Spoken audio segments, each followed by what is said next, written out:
So good morning, everybody, and welcome. Thank you so very much for being here. My name is Sarah Delicate. I am a reluctant flood advocate. I've been at this now since 2017. I live in Bowmanville, Ontario, and this is my family, and this is my home.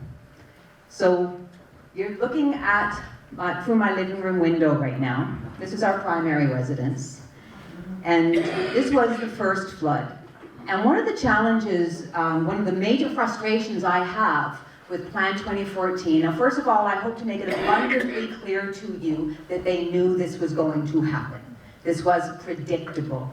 But municipalities never got a letter saying, oh, heads up, you're going to flood.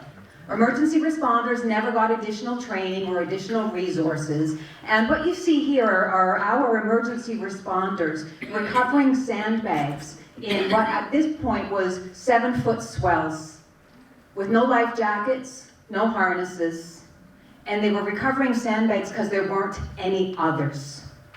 And one of the things that we hear from the IJC right now is the reason that they have to reduce the outflows is because they're worried about the safety of swimmers. It's true, divers and swimmers. And I myself spoke to the American chair of the IJC and showed them this video and said, when do you start talking about our emergency responders? When do you start talking about the 75-year-old people that are pulling sandbags and desperately trying to protect their properties because their municipalities did not deploy their emergency responders? So somewhere along the line, we had a plan come to us that predicted that these high water levels were going to arrive, and nobody was told. Nobody was told. So I'm going to spend half an hour, although I guarantee I'll go over a little bit, talking to you about Plan 2014, because what happens is the IJC, if you listen to their messaging, actually never talk about the plan. What they talk about is Lake Erie being at record levels. And you'll hear language like biblical rain and massive snow melt. But they never talk about the plan. You never hear it. So today we're going to talk to you about the plan. And the cover of Plan 2014 says that it is going to protect against extreme water levels, restoring wetlands, and preparing for climate change. Sure. Protect against extreme water levels. But please be absolutely assured there's no chance that this plan can actually protect us against extreme water levels, and we have seen that in action. Now, I know that this is very hard to see at the back of the room. All of our videos are on our website, United Shoreline Ontario. We also have a United Shoreline Ontario YouTube channel that now has 8 short videos on everything we're talking about today. One longer video, as well as a webinar that was done with the IJC, as well as elected officials all over the shoreline. So, folks, the information is there. Please find it, please share it, because the more people that know, the better it is for everybody. Now, what you see in this picture here is the Lake Ontario Drainage Basin. I've been on the lake since 1999. Many of you have been on much longer. But I had no idea that Lake Ontario was regulated. Before the waters hit, I had no clue. Turns out it is. And what we know is that 85% of Lake Ontario comes from Lake Erie. Lake Erie's at record highs. It's been at record highs for years. So this was predictable, right? In the fall, we could have looked at it and gone, oh look, Lake Erie's high, we should maybe let some water out. But not under Plan 2014. We also know that the rest, 15%, is the snow and rain. That makes up the rest of the inflow into Lake Ontario.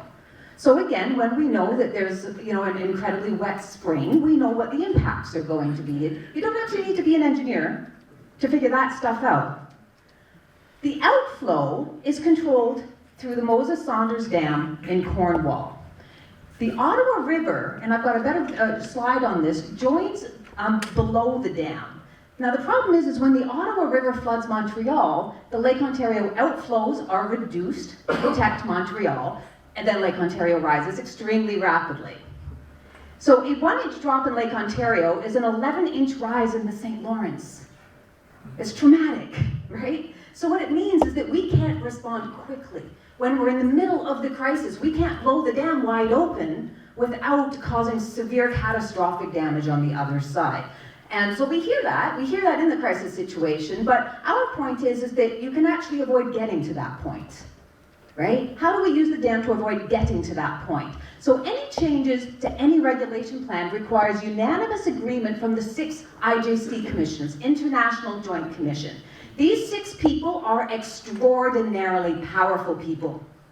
3 Canadians, 3 Americans. Pierre Belland is our Canadian chair, Jane Corwin, the US chair. So these 6 people are incredibly powerful and they have a very difficult job and they are legally immune, cannot be sued. All of this is in our e-learning series part 1. Cannot raise the level of Lake Ontario. We can only flow water out of Lake Ontario. We have no means of keeping. That's as loud as I can make that. Raise the level of Lake Ontario. We can only flow water out of Lake Ontario. We have no means of keeping water on the lake. Can you hear it back there? We cannot raise. Okay, this is the Canadian chair. We cannot raise the level of Lake Ontario. We have no means of. We have no means of keeping water on the lake. We cannot raise the level of Lake Ontario. We can only flow water out of Lake Ontario. We can only flow water out. We have no means of keeping water on the lake. Cannot. Are there engineers in the room? Like, what is a dam? What does a dam do? At some point, does a dam not keep water on the lake? But this is our International Joint Commission Canadian chair on TVO speaking to Steve Paikin on September 16th, telling the public that they have no means of keeping water on the lake. So part of my frustration is we have an International Joint Commission that is no longer, or never has, actually told an honest and transparent story. And I don't want to be too provocative up here, but please, we have no means of keeping water on the lake. So while the dam does not actually control the inflows into Lake Ontario, that's Lake Erie and the rain and the snow, the outflows indeed are controlled by the policies of Plan 2014, which ultimately controls the lake level. They like the language better of influence the lake level. But be absolutely certain there is nothing natural about the levels of Lake Ontario. Nothing. So for 50 years, government authorities trusted the old regulation plan. The old regulation plan was called Plan 1958 DD, and that was the plan that we use to set our things like engineering designs, policies for your setbacks, your boat launches, your private docks, your public infrastructure. So you folks built your boat houses in accordance to the 100-year flood mark and Plan 1958 DD, right? But then they changed the plan and didn't tell you. They didn't tell you. So your marinas, all of your gas pumps are underwater because they're no longer in the right place. So this is a spaghetti graph here. This comes from the International Joint Commission, and this dark line here is the high water mark. That's the flood line. And this is what they said Lake Ontario would look like without a dam. That we would have all these crazy high water level events. Now, good thing, Plan 1958 DD came into effect, and this is what happens. So we have, without a doubt, we had high water events under Plan 1958 DD, but absolutely nothing like what their own graph says would have been the case. So does this look like the IJC actually has a lot of control over lake levels? I would say, heck yeah, for sure. And thank goodness. This is a good news story. Essentially, Plan 2014 is no different from the previous plan. Essentially, Plan 2014 is no different than the previous plan. So again, Canadian Chair of the IJC telling the public that there is no difference, essentially no difference between Plan 2014 and Plan 1958 DD. So let's talk about those differences. Here's Plan 1958 DD, the old plan. There's my high water mark. What they targeted was a 4-foot range. They didn't always hit it. They targeted a 4-foot range. The new plan, 2014, you can see underneath the low water mark, there's more lows by design, and there's a whole lot more highs by design, on purpose. So we went from a 4-foot range to a 7-foot range. And this is at still water. This does not include 4, 5, 6, 7-foot wave surges. Okay? Now, does that look like essentially the same plan? Now, Plan 2014, compared to Plan 1958 DD, has 400% more high water events than the old plan.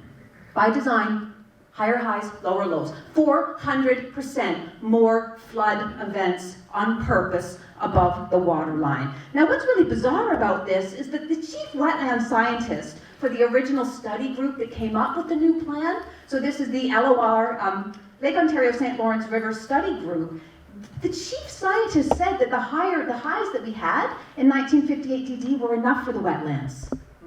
That was enough for the wetlands. What we needed was more lows during the midsummer. That's what was missing. But we continue to hear that all of this high water is needed for our wetlands.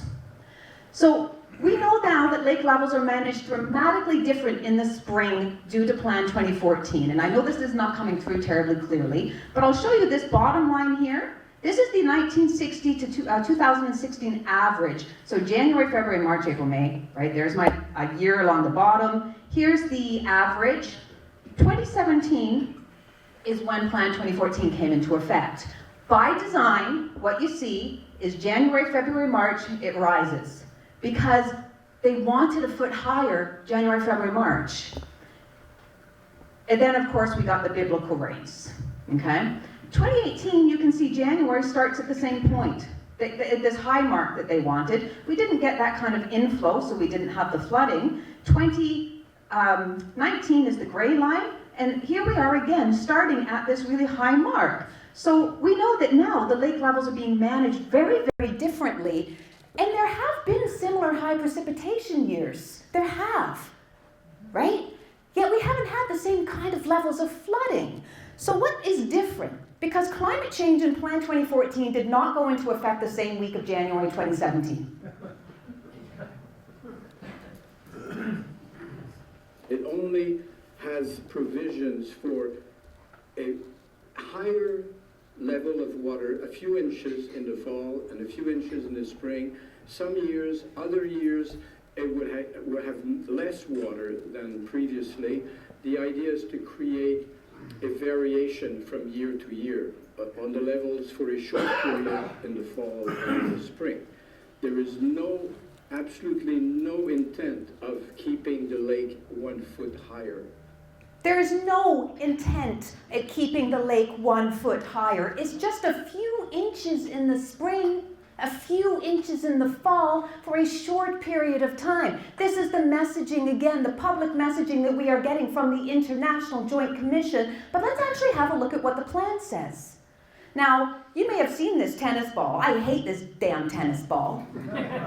It's the biggest tennis ball I've ever seen, actually, because what the International Joint Commission tells us is that based on historical supplies, Plan 2014's projected maximum levels would be 2.4 inches or 6 centimeters above the maximum level of 1958 DD, about as tall as a tennis ball.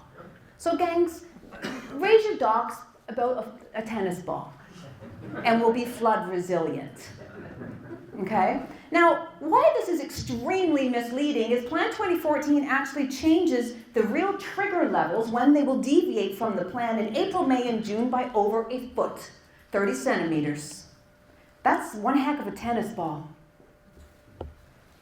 And then they allow the lake to go a foot higher during the wet season, and then they average it out with their low targets during the winter. So this tennis ball is an annual average. It is an annual average. How do you plan for flood resiliency when they are hiding the fact that the trigger levels are 30 centimeters higher? How dare you? This makes me furious, because when I think of what my community of over 50 homes, mostly seniors, went through to try to protect their homes in 2017, and you're telling us it's a tennis ball. So let's look at their actual triggers. So again, very hard for you to see this, and it is in all of the material that's available on our website. So these are the high trigger levels and the low trigger levels.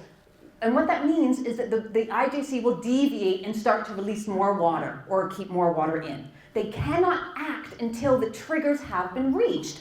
So here, for April, everything you see in the yellow, the trigger level starts at 247.15 feet, which is the current flood stage.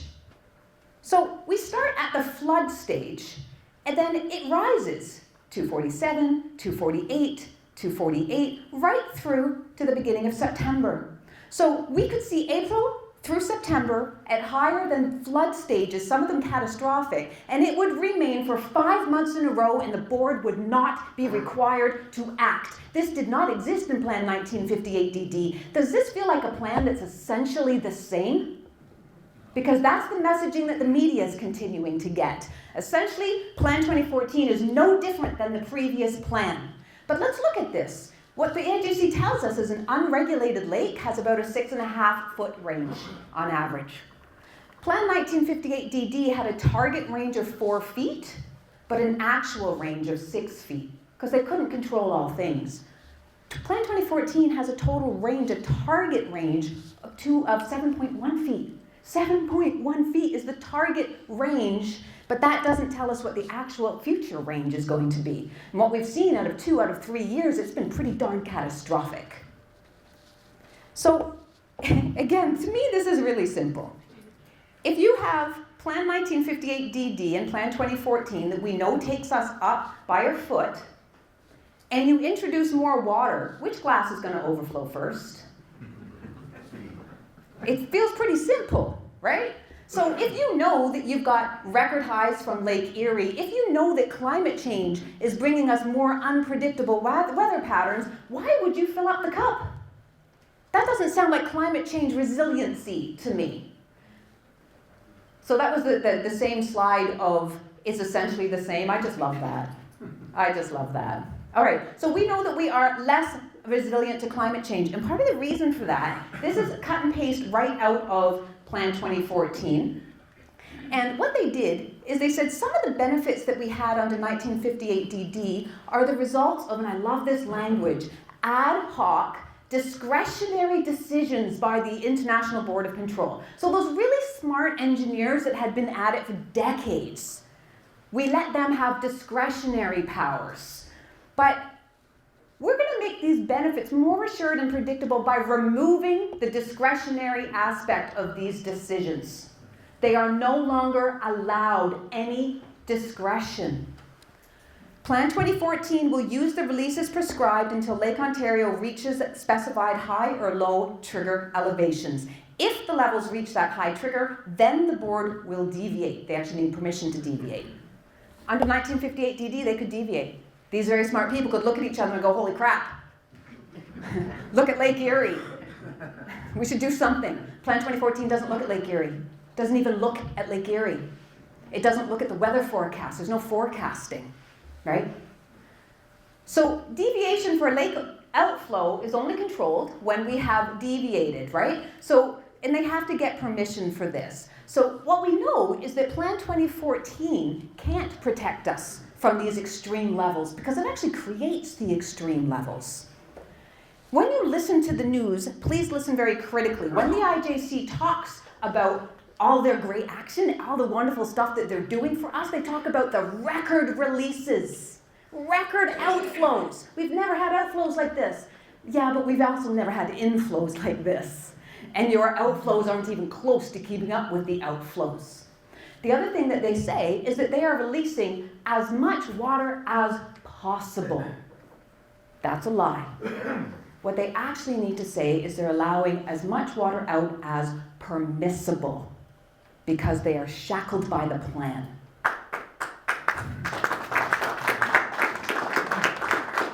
They cannot deviate until the extreme levels have been reached. Now, also according to the plan, approximately 60% of the Lake Ontario and St. Lawrence River shoreline is residential use. About 25,000 privately owned riparian properties are on the shoreline, and about 3,000 of those are located below 250 feet and could be at risk of flooding. So I love it when I see this language in their own plan. These folks could be at risk at flooding. I would be one of those properties. I didn't get anything in the mail that said, oh, by the way, right? It actually came in the form of a 7-foot wave in my living room.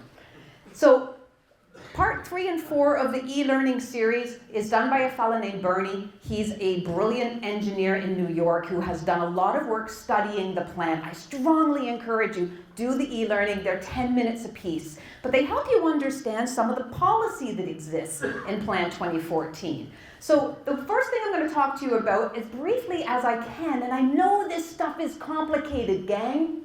It's why they don't talk about it. It's way easier to say to the general public, look at Lake Erie is really high. Holy heck, remember all that rain we got last year? Whoa, what a gong show that was. And everybody goes, yeah. But when we say F limits and L limits, nobody gets it. So it's important that all of you get it so that you can ask the right questions. So the F limit is designed to provide a balanced flooding upstream of Lake Ontario and downstream of the Moses Saunders Dam, primarily in cases of the high water flow in the spring. So here's Lake Ontario, St. Lawrence Seaway, there's the dam. Here's the Ottawa River. Can you see that the Ottawa River is not a tributary to Lake Ontario? Right? It does not add water to Lake Ontario. It's well down from Lake Ontario, and it's entirely in Canada. So New York is particularly upset about this limit. Because why did we flood in 2019? When they say Plan 2014 doesn't cause any flooding, yes it does. Yes it does. Plan 2014 brought about 1.5 feet of water to Lake Ontario by its policies and its design. Would we still have had some flooding? Yes, we would have. But tell me, would your properties have been wildly different if it was 1.5 feet lower? Okay, so when we compare to 2018 where there is no flood, so the red line here is the Ottawa River. So you can see that at some point the Ottawa River during the spring freshet spikes, right? Because the Ottawa River had a ton of biblical rain events, right? Tons of freshet. Ottawa River was in trouble. So Lake Erie and inflow added 0.9 feet to Lake Ontario. So this is the green line. So the green line is the Lake Ontario, and you can see during the freshet it goes up as well. The black line is the F limit. So this is the outflow, right? High levels of outflow, oh, and then it just drops. They reduce how much water they're letting out, and it corresponds with what's happening on the Ottawa River. So the F limit, this line here is called the shared pain point, the equal shared pain point. And it's the concept of it is as long as we're both kind of around there, Montreal's gonna feel pain and we're gonna feel pain. We're gonna hurt. There's gonna be shared hurt, but it's shared. The problem is what happens with the F limit is it transfers the pain from Montreal to Lake Ontario. Now I know that 4,000 people were evacuated in Montreal. Right? I'm not up here saying they didn't have pain, but their pain would have been significantly worse. So what happened, if we actually took away the F limit completely, what you see is this yellow line is Montreal. And you can see what happens to them. They skyrocket over this shared pain point. Lake Ontario doesn't. Lake Ontario doesn't. We only got, based on the data, we would actually be below the flood mark. So this is what would happen without that limit. With the limit, this is Quebec. See the green line? It stops at the shared pain point. Do you see what happened to Lake Ontario? That's this line. Do you see it, everyone? Because it's really important. Let's look at them side by side. With the F limit, with no F limit. So the red line is Lake Ontario. So does that feel like nature or climate change? This is policy. This is policy. Current Plan 2014 F limits disproportionately damage Lake Ontario and the St. Lawrence River shorelines. The F limit is in place to protect Montreal from flooding, primarily during the spring melt. The Ottawa River is entirely in Canada and downstream of the Moses Saunders Dam. The concept of a shared floodplain pain is appropriate. Bernie doesn't say it, I don't. We don't think that the answer is remove the shared pain point and let Quebec take the hit. But the problem is that what happens is that once Montreal reaches 73.75, the flood damage stops being shared. It's no longer shared. It's a hard stop. This is a hard stop from Montreal, but there is no hard stop in the plan for Lake Ontario. We keep going to 50, to 51, to 52. It won't matter. There's no mechanism in the plan to redistribute the pain. Did everybody get that?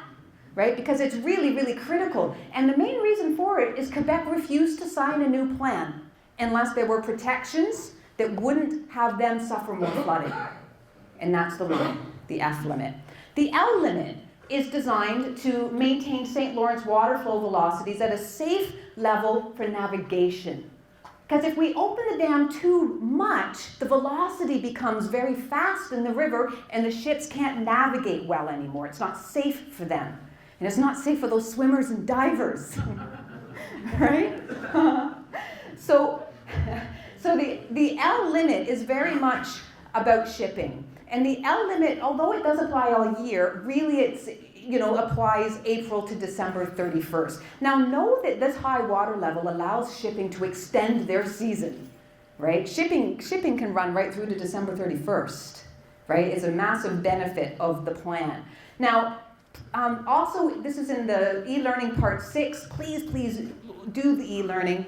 There's something called criterion H14 in the plan. There are 14 different sets of criteria that they have to adhere to. Most of the criteria says things like, that the plan has to be managed in a way that protects the interests of riparians, of shippers, of hydro, of the environment. So it's this kind of nice language about balance. But then when you get to criteria 14, it reads, and I quote, "In the event that Lake Ontario water levels reach or exceed high levels, the works in the international rapid section shall be operated to provide all possible relief to riparian owners upstream and downstream." All possible relief to riparian owners upstream and downstream. In the event that Lake Ontario falls below the level, it will be operated to provide all relief to municipal water intakes, navigation, and power. So in a low water event, riparians do not take precedence. Okay? In that case, it is navigation, power, and water intake. But in high water events, we are supposed to take priority. Any lawyers in the house? I'm not a lawyer, but I look at that and I go, that's kind of clear. That seems really clear to me. But here's the problem. They're not doing it. They're in violation of their own criteria. Because they have now reduced, I believe, 7 times in the last, 4 weeks or 3 weeks? Because of shipping. Because of shipping. We are headed to another catastrophic year and they are reducing those outflows, and that is not in our interest. It is in the interest of shipping. So use of the L limit, in my opinion, is an absolute violation of criterion H14, right? So even then we exceeded the high trigger levels where it triggers criteria 14. They only have minor concessions to the L limit. What we have seen is 200 cubic meters in addition. That's it, right? It's a 3% deviation. 3%, but they'll tell you that this is record outflows. 3% deviation, gang, does that sound like all possible relief? So I'm not going to go into this in a lot of detail, but what you see here is that Ontario outflow is the blue line here, and even though this orange line, we are well above the criterion, which is the blue here, they don't. They hold the outflow in accordance to the L limit. That's this circle here, right? 81-day violation in 2017 of that limit. In 2019, it's projected to have a 103-day violation. So this is them holding the limit for shipping. For shipping. Year-end forecast, so Bernie ran a whole bunch of math, did his calculations to do his forecast for the upcoming year. And the challenge is if we continue to hold to the L limit with that tiny little bit of concession that they've got going on, and we have another wet spring, so these numbers here are the inflows that happen. So inflow of 2017, inflow of 2019. If we get that kind of level on top of what we have right now, 250 is predictable. That's a foot higher than we had this year. A foot higher than this year. That's what we're tracking to.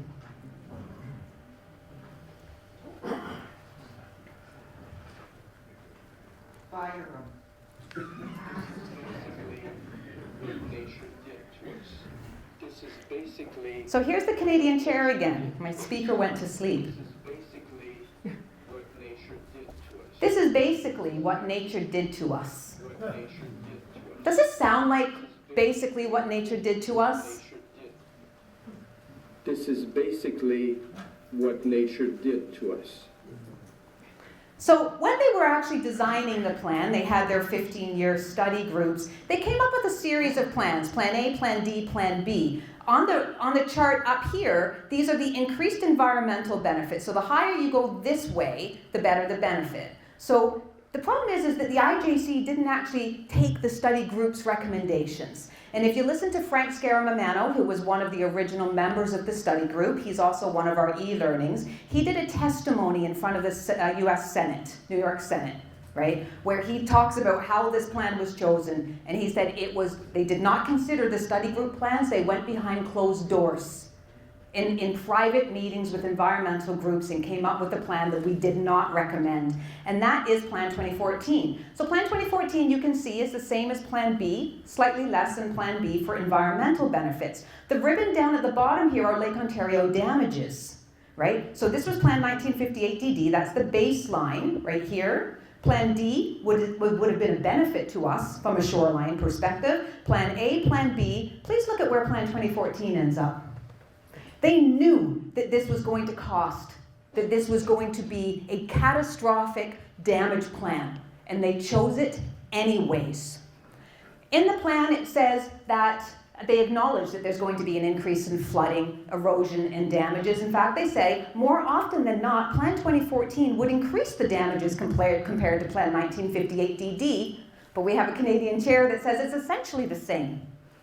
Essentially the same. Municipalities were not warned, they were not given funds to prepare, to mitigate, or to respond. So I'm going to skip over this, but pretty much what it says in their own plan is that winners are hydropower. The losers are the Lake Ontario shoreline. They knew that. Also what they knew in advance. And I'm going to read this because it's just so damn interesting. This is the U.S. Department of Transportation, American government website. This was released prior to Plan 2014 coming into effect. I have to read it because it's small. It says right on their website, the IJC characterizes Plan 2014 as a way to benefit the environment by restoring more natural flows to the St. Lawrence River and allowing more flooding during wet seasons and more restricted water during the dry seasons. During the 2 years of interagency negotiations, the Department of Transportation and the St. Lawrence Seaway Development Group, we supported the inclusions of environmental considerations, but we had concerns about the implications to navigability in the seaway. The Department of Transportation is where shipping is housed. Okay? So we were concerned about that, and we thought it would be in violation of the 1909 treaty. So ultimately, with the U.S. State Department supporting our recommendations, we agreed to ensure the safe navigation by establishing trigger levels. The trigger levels are not about the environment. Trigger levels are about navigation. We established the trigger levels that would govern the set water level points at which they could be able to make sure a deviation from the plan to make sure necessary water levels for the seaway.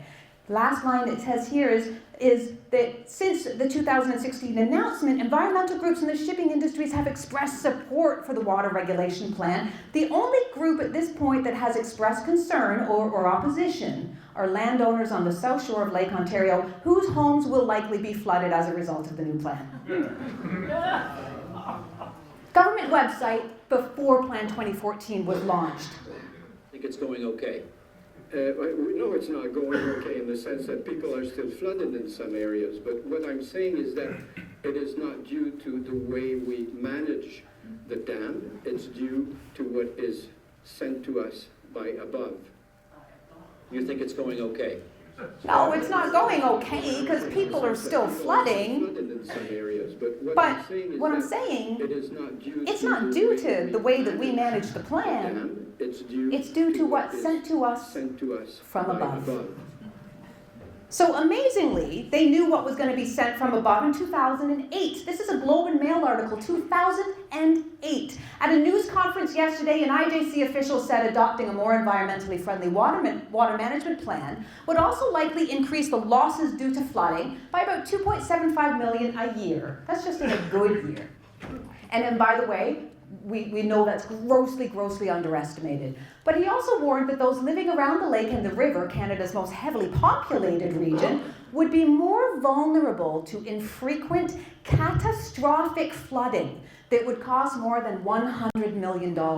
These losses would occur primarily in low-lying areas of Ontario, New York, and Quebec around Montreal and Sorel. The IJC official engineering advisor Russ Trowbridge said, devastating flooding would be a risk at times when high water levels in the fall are followed by heavy spring runoff and difficulty allowing increased water flows due to ice conditions.